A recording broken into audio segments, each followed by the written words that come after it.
So there's a ballot initiative that's going around in Oregon, and this is like a level of retardation that's hard for me to comprehend. So there's a lot of stupidity in the world right now, and this is just like something that caught my attention. It's hard to believe, but in Oregon, they have a petition to ban any kind of killing of any kind of animal or any kind of doing any kind of practice onto an animal that they would call as abuse. So for example, raising livestock essentially would be illegal in Oregon.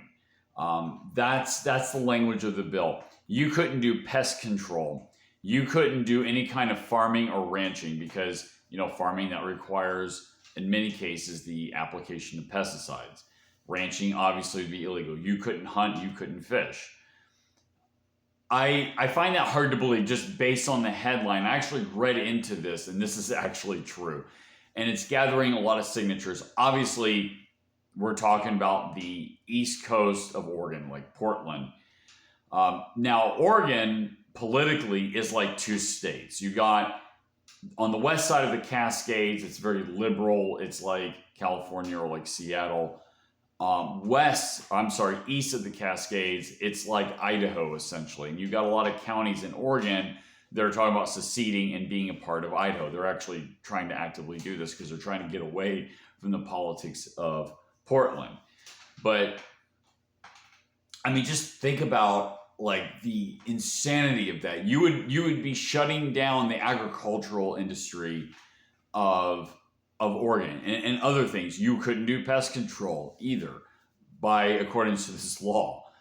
If you were to take it literally by the letter, no harming or any kind of disruption to animals, well, you couldn't swat at a mosquito by that language.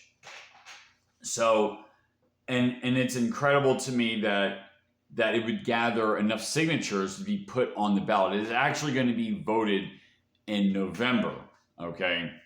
So now I wonder if that this would be seen as unconstitutional in Oregon, such a law, given the broad scope of it, right? Can you imagine if there's a law here in the United States saying that I can't swat at a mosquito or a fly? That is, or imagine if, in self-defense, like say, like a mountain lion, like shooting a mountain lion, right? Because occasionally they do attack humans. You couldn't argue for self-defense. If you were to actually take this language of this, like this initiative literally, right? If this actually became law. So,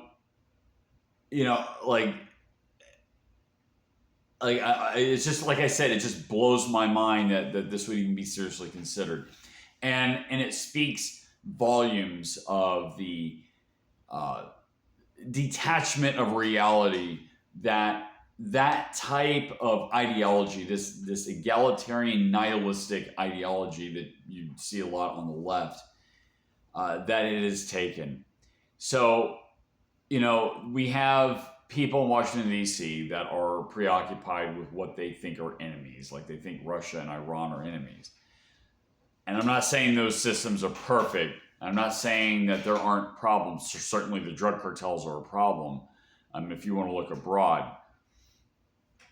But, the real problems are right here in our country. Like the origins of the problems are coming from Washington, D.C., and they're coming from our colleges and universities and the humanities departments and the philosophy departments.